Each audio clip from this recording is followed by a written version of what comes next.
Welcome to the Catholic Table Talk podcast. This is where everything Catholic is on the table. New episodes Thursdays at 9 a.m. Eastern on most podcast platforms. Here's your host, William Sauber. In today's society, we kind of take after, a lot of role models, whether that's music artists like we talked about last week, whether that's, the biggest famous athlete on the basketball or football field, or maybe on the diamond. We kind of take after role models, and we like to kind of get into history of whether it's, of a church, whether that's of a sport, whether that's of just your favorite, like I said, human being. And that's what we're going to kind of talk about today. We're going to kind of shift gears a little bit on the show today, and we're going to talk about a very famous baseball figure in the baseball world, Mr. Branch Rickey. We're going to talk about him today on the show. He was not, even though he was not Catholic, but he was a very devout, very Christian man. And if you're a big baseball fan like I am, you love the history of baseball. And if you have a little bit of Christianity mixed in with that too, it's a huge feast, let me tell you that. But first of all, before we get to that, I want to thank you again for joining us. It's episode 134. I can't believe it. Thank you for your continued support.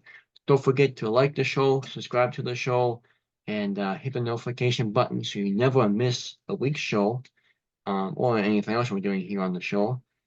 If you have a speaker or email, a speaker or show topic request, please email us at catholictt@gmail.com. Again, it's Catholic with 2 T's at gmail.com.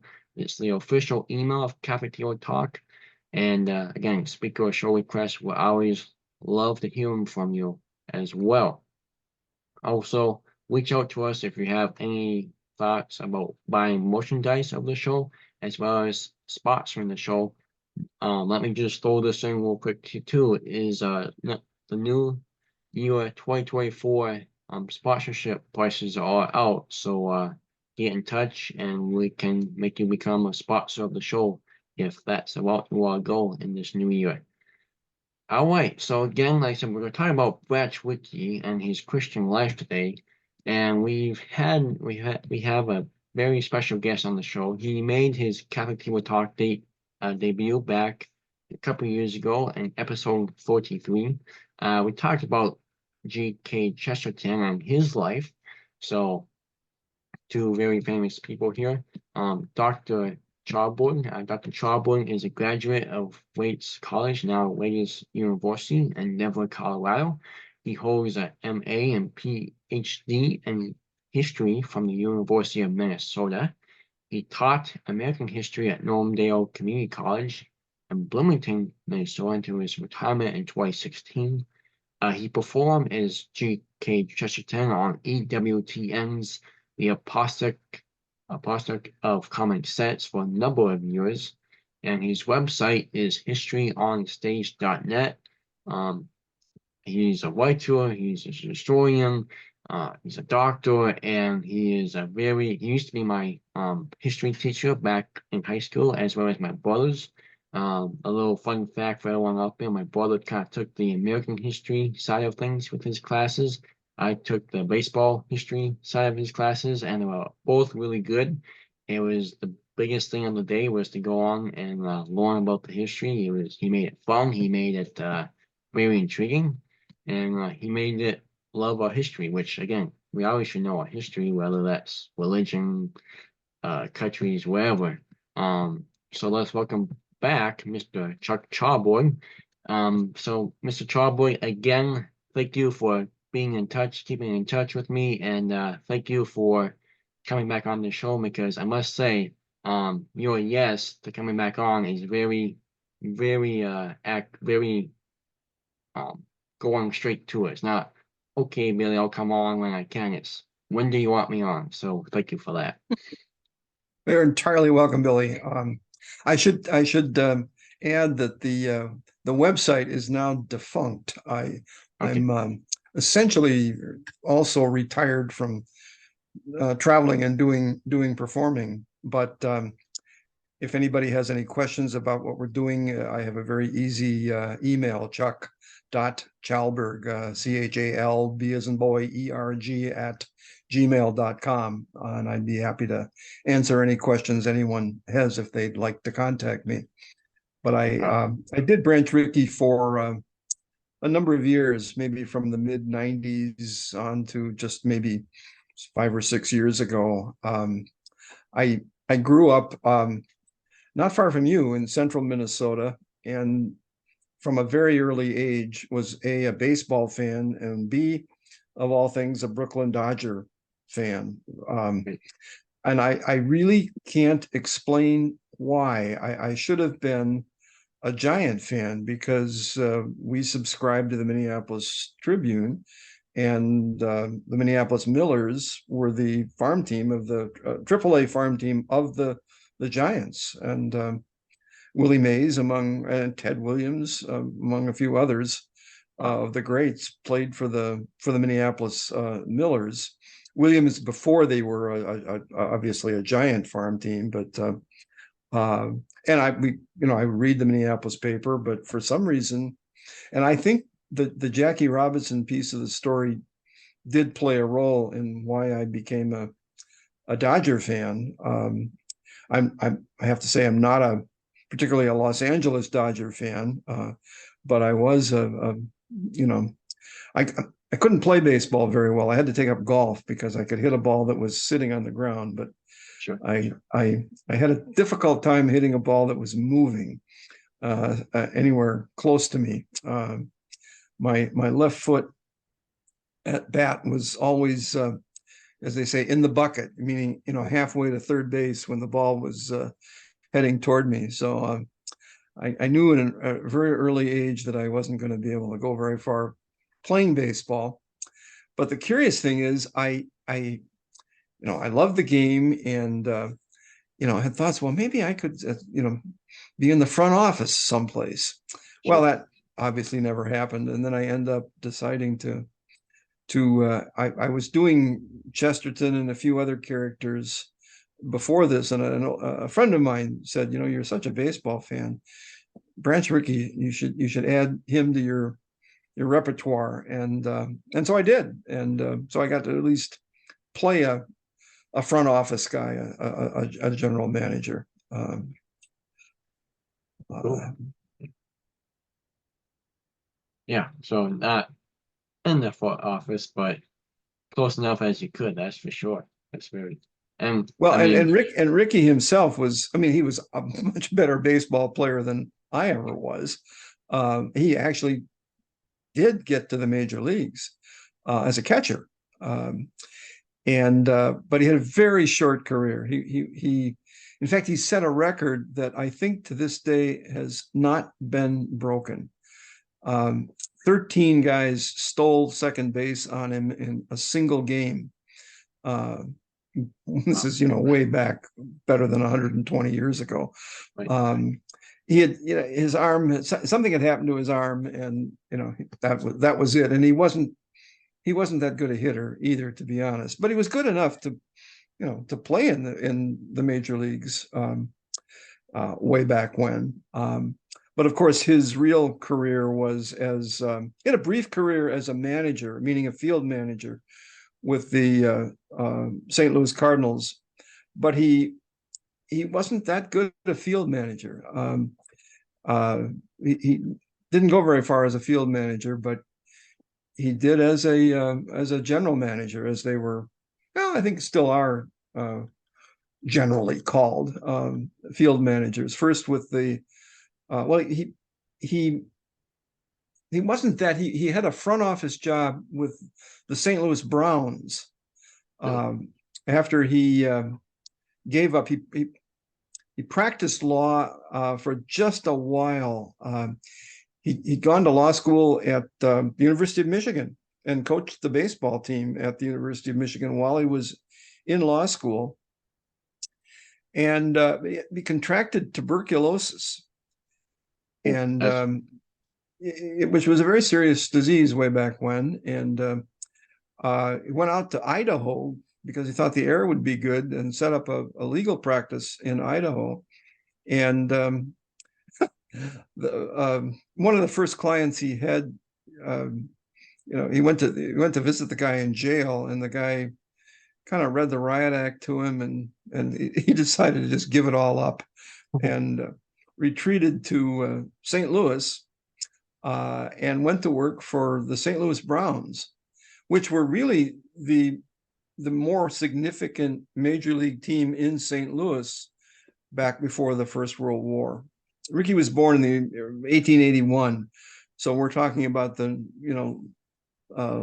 right around the First World War time that he was in the military for a while during that time, but he went to work for the St. Louis Browns and then moved on to the Cardinals, which were the lesser team, and he turned them into a great success during the interwar period and since then. But he left the Cardinals early on in the Second World War to take a job with the Dodgers. In part, I think, because he got a salary, of course, for the job he had, but he got a percentage of the sale of players. And Okay. that kind of dried up as the Second World War got underway, and so he took a job to rebuild the Dodgers. The Dodgers were kind of a moribund team in New York. They were the third team in New York behind the Yankees and the Giants. This would have been about 1942, and he was determined to turn them into a winning team, and he did.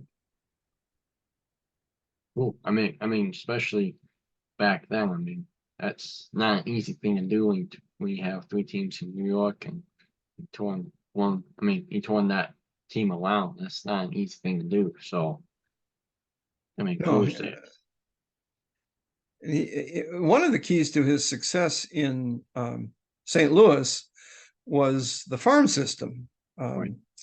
He really was a major figure in creating the farm system and developing his own players, both on and off the field. I mean, he when he scouted players or had people scout players, he certainly wanted to find out if they were good baseball players, but he also wanted to find out if they were good human beings as well. In the show that I used to do, I don't know where I found the makings of the idea of it, but it was part of a routine he would go through with pitchers in particular, to teach them about pitching, but to teach them about life at the same time and find out what their lives were all about. And he would grill them and find out about if they were married or not, and if they weren't married, get married. And that was one of the first questions he asked Jackie Robinson when he interviewed him, to see if he was going to be the one to break the color line, as it was called. There was a writer who was actually born and raised in Minneapolis, by the name of Westbrook Pegler, Pegler, who was a very famous columnist, a very conservative columnist, who was also a baseball fan and referred to the color line in baseball, meaning that the major leagues were all white, as the, quote, craziest wrong in America. It's a wonderful line. Whether it really qualified as the craziest wrong, it certainly was a wrong. And Rickey knew that and had known that for years. He had he went to college at Ohio Wesleyan in Delaware, Ohio, Wesleyan Methodist College. His name, his given first name was Wesley. His middle name was Branch. So he was named after John Wesley, the founder of Methodism. And Branch, Wesley as a kid was in a house fire, and he was known from in the area after that as the branch left from the burning, and there's it's biblical as well, and so he was Wesley Branch Rickey, but he went by Branch. He played baseball for the college team at Ohio Wesleyan. And the summer before either his senior or junior year, I don't remember which, he played for a semi-pro team and got $50 a month for playing. And the word got back to the campus that he had taken money to play baseball. And so he got called into the president's office and to find out if that was true. And Rickey said it was true. The family needed the money. And, well, you're done. You can't play anymore. You're not an amateur anymore. Imagine what they would do today with this name recognition and all these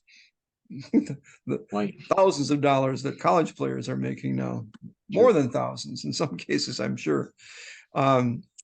But as spring rolled around, the team, I don't remember the details as to why, but they had no coach the next spring. And so the president said, since you can't play, would you like to coach?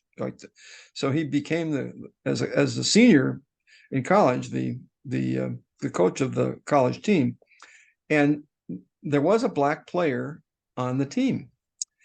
And they had gone to play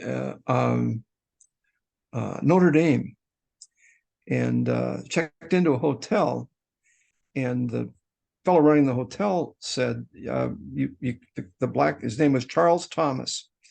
He can't stay here. You're going to have to take him, find some other place for him. Well, Rickey objected to that, and the guy finally said, well, I'll find another place for him. Well, while he was gone, Rickey moved Thomas into his room. And that night had a chalk talk with the team in his room and Charles's room. And as the meeting proceeded, Thomas was sitting off in the corner and literally crying and rubbing his hands together and muttering to himself, black skin, if only I could rub it off, and Rickey stopped the meeting and, told him to buck up and get with the group and, but he never forgot that scene and was determined to do something about it. And I know he's been criticized for doing nothing with the Cardinals. Well, the Cardinals were then the southernmost major league team and a very segregated town, and he thought he had no chance to do it there. And he had no ownership. He was just a hired hand there. He did have some ownership stake in the Dodgers, and decided right from the get-go when he took over as general manager in 42 that he was going to do this, and had a meeting with the other owners and the board of directors, and said, here's what I'm going to do. We're going to scout the country and find good black ball players who are going to be good prospects for playing for the Dodgers. And did anybody have any objection to this? Well, nobody did. And so he set out to, in fact, find somebody like Jackie Robinson. And it took a while. I mean, there was the Negro Leagues, as they were called, were not, terribly helpful in this. I mean, the Negro Leagues were a going concern, and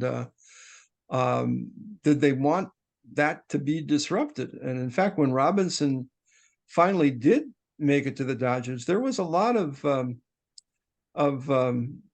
anger might not be too strong a word. I remember sometime in the late, maybe early 90s, late 80s, I went to hot stove league baseball banquet here that people would put on every winter here, and they would bring people in to talk. Sure. And one winter they brought in 3 guys who had played in the Negro Leagues, and this would have been, the Negro Leagues continued into the 1950s. They didn't end suddenly, but they really took a hit after the major leagues were desegregated. And I asked the 3 of them if they could tell me what they were thinking when they first learned that Robinson had signed with the Dodgers. And I will never forget one of the guys. His name was Ted Radcliffe. His nickname was Double Duty Radcliffe, because he would pitch one game of a doubleheader and he'd catch the other game of the doubleheader. And I barely got that question out of my mouth, and Radcliffe said, he sold us out. He sold us out. Robinson, by signing with the Dodgers, had, and he, by that point, Radcliffe would have been well into his late 30s. He had no hope of going to the major leagues. So he knew that his days were going to be numbered. But it was an honest, very revealing comment that he blurted out in response to my question. Robinson, had a lot. There was a lot of opposition on the Dodger team to the signing of. There were Southern players on the team, and but one of the Southern players who was not a problem was the shortstop, Pee Wee Reese. Ricky's referred to him always, or called him always, by his Christian name. He called all of his ball players by their Christian names. It was Harold Reese, not Pee Wee. And of course, Dizzy Dean pitched for him when he was running the Cardinals in the 1930s, and it was Jerome Dean. He was actually J. Hanna Dean. He was named after Jay Gould and Mark Hanna, 2 robber baron titans of the late 19th century. But he took the name Jerome, so a much better Christian name, Ricky thought, anyway. Sure. But Robinson was initially supposed to be a shortstop, and yet Reese, who was the incumbent shortstop, welcomed the competition and treated. He was from Kentucky, a slave state, a state loyal to the Union. Lincoln's great line early on in the Civil War, when one of his aides said, it's good to know, Mr. President, that we've got God on our side in this war, and isn't it? And Lincoln is supposed to have replied, well, that's fine, but we've got to have Kentucky on our side in this war. That's more important than God at the moment. Right. And it was one of the 4 slave states that stayed in the Union. And Reese was an important figure, even though it was possible that Robinson was going to displace him at shortstop. The problem actually there was that Robinson, he was a great fielder, but he didn't have the best arm, and that was on the scouting report that Clyde Sukeforth, who was Ricky's man to scout Robinson, that he just that throw from deep in the hole at short to first, he couldn't do it. So he was not ultimately going to be a shortstop. He could make the throw from second, but not from short.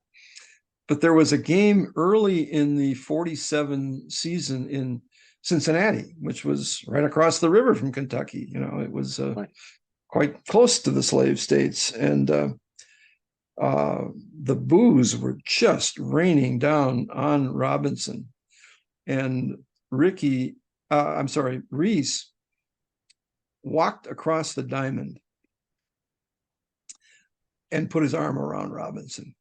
At the start of the game, it made all the difference in the world to the crowd that day. And to Robinson, that he had, because there were some players who were refusing to play, amazingly enough. And I remember Sorry? that I remember that from the baseball class. I remember I was going to ask, like, wasn't there some hard parts about that? And yeah, it was not a good time doing that, but yeah, that made a difference for sure. Go ahead. Yeah, he there was an outfielder. Shoot, I'm not remembering his Christian name. He was Dixie, good Southern nickname, Dixie Walker, whom Rickey kept that year, but traded at the end of the year. And by that point, Walker had made his peace with the whole thing, but Rickey still dealt him, and I think to the Pirates, and he got a pitcher with a great first name that was in a way a Christian name. Or was it his first name, or was it Preacher Rowe? Wonderful. Preacher Rowe, who was a very crafty pitcher who had some good seasons for the Dodgers way back when. Awesome. Yeah. I'm sorry, you had another question you wanted to? No, I mean, like, that's why I'm just writing names down, because again, now it's coming back of names and what they did and everything from the class. So it's very interesting again. So I guess going back to just, I mean, the overall signing of Jackie Robinson. I mean, Branch played a big role in it, I guess. And this is kind of maybe just more of a pop-up question that I have for you. Is, I mean, what was Branch thinking when all this was going on with Jack Robinson, with all the hatred toward him, with all the stuff? Do we know, did Branch, they regret that? They have any regrets about signing Jackie, or, I mean, how did that really impact Branch's life, besides what you said so far? I don't think he had any regrets at all. He was, of course, worried that one of the great worries that he had about Robinson was that he had a reputation for being having a temper and for fighting. And the great meeting between the two of them, when Sukforth had gone out to watch him play in Chicago, and he had fallen on his shoulder and hurt himself, so he was out of the lineup. So Sukforth took him to Brooklyn to meet with Robinson, and the word already was that he was a hothead, and Rickey was convinced that if anything went wrong, if he brought him up to the major leagues, and there was a fight, the whole thing would set back any kind of integration by a decade or more. That he couldn't afford something like that to happen, and that's why in the meeting with Robinson, he assumes a number of poses.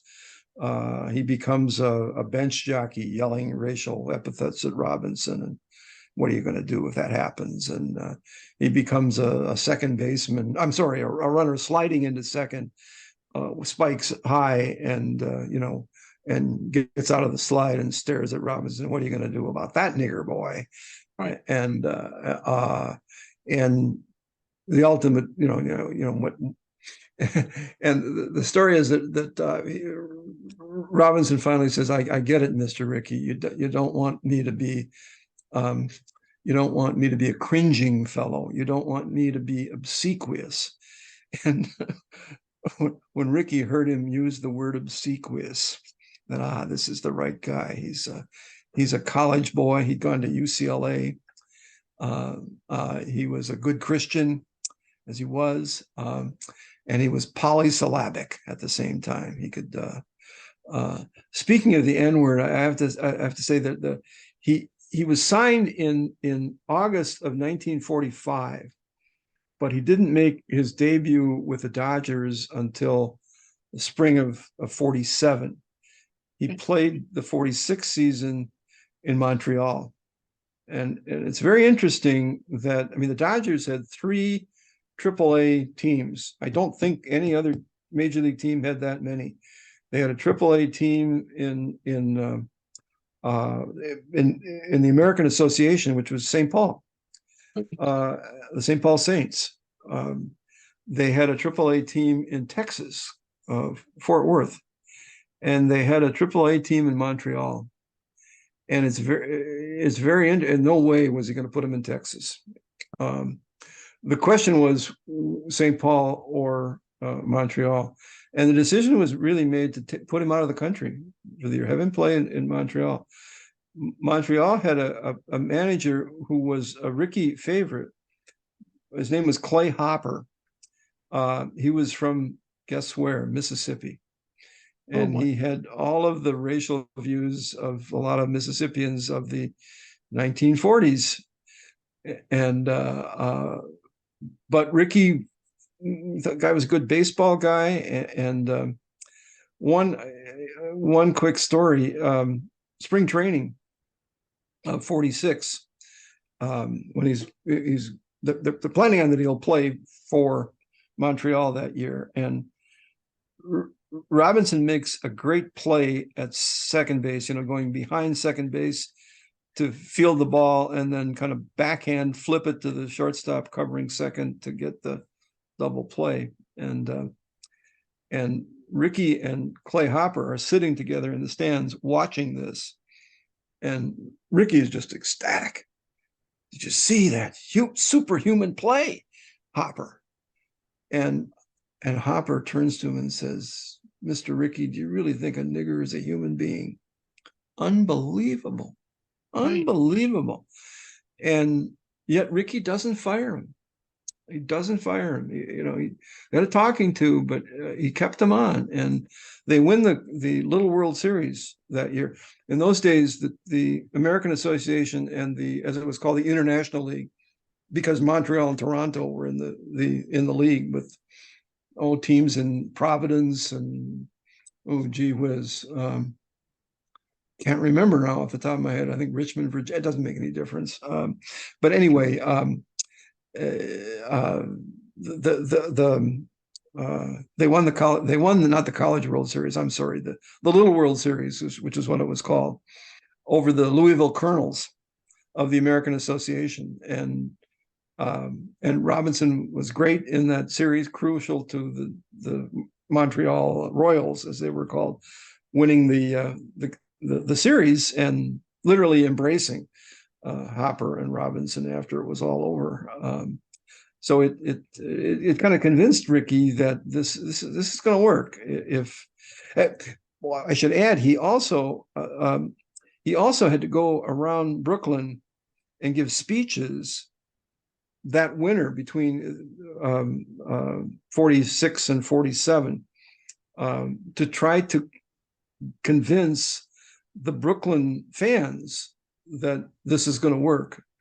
And in particular, he would go to black sections of Brooklyn and give talks to black business leaders in the city, and tell them not to upset the apple cart here, not to get too excited about any of this, not to get too demonstrative about any of this, and they could upset the apple cart too. So he went to great lengths to make sure that this was going to work, and at the same time, he tried to downplay that this was that he was a crusader of any sort. I mean, clearly he was, and clearly he, in part, thought of himself as that, and I think his sincere Christianity was definitely a part of that. His favorite reading. He had a list of favorite books, and on that short list were any speech of Abraham Lincoln's and the Old Testament for wisdom and as Rickey put it, sheer reading pleasure. And in his office, he had a library behind him. And on the shelf of that, prominently on that shelf, was a priest, I don't remember his first name, Papini's Life of Christ, that was sitting there, that Robinson called attention to afterwards. I don't think Rickey, during the meeting, and I think it was always there, he didn't just put it there for the quite famous meeting between the two of them in August of 1945. Sure. And you know, obviously the signing of Rickey was probably the most important thing Rickey ever did. But again, he would try to downplay. He said, "I want to win ball games. I'm trying to win baseball games," and he tried to spread the wealth around as well. The Dodgers had a pretty darn good black outfielder by the name of Sam Jethro, who was playing for St. Paul, and did he trade him or sell him? I think he sold him to the Boston Braves. Then later the Milwaukee Braves, and now of course the Atlanta Braves. But he thought it was important that other teams, even in the National League, desegregate as well, and that Robinson would not be alone. Bill Veeck, who ran the Cleveland Indians, whose son up until recently was the major owner of the new St. Paul Saints, they are back. In fact, they're the AAA farm team today of the Minnesota Twins.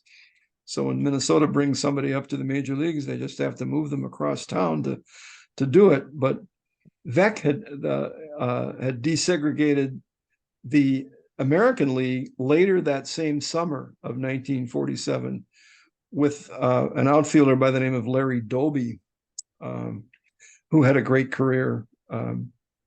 So in the same season, both leagues desegregated, but Robinson was the first, and right away at the start of the 1947 season. Gotcha. Yeah.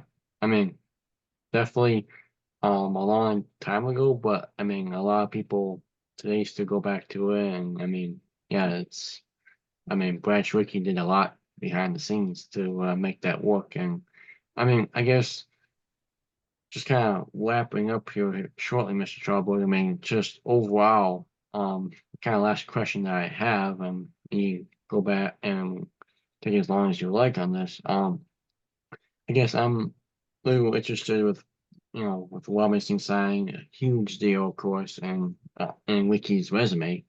Was that how do people view Branch Rickey today? I mean, is it? I mean, without you can find a lot of maybe fake stuff online about him too, as you can with anything online. But what should people know about Branch Rickey today that they don't? And then just like how does the baseball world, the baseball view sees him today? Well, to be honest, I think he has certainly not been entirely forgotten, but he's not the the players of that era were memorable, but it's hard to imagine that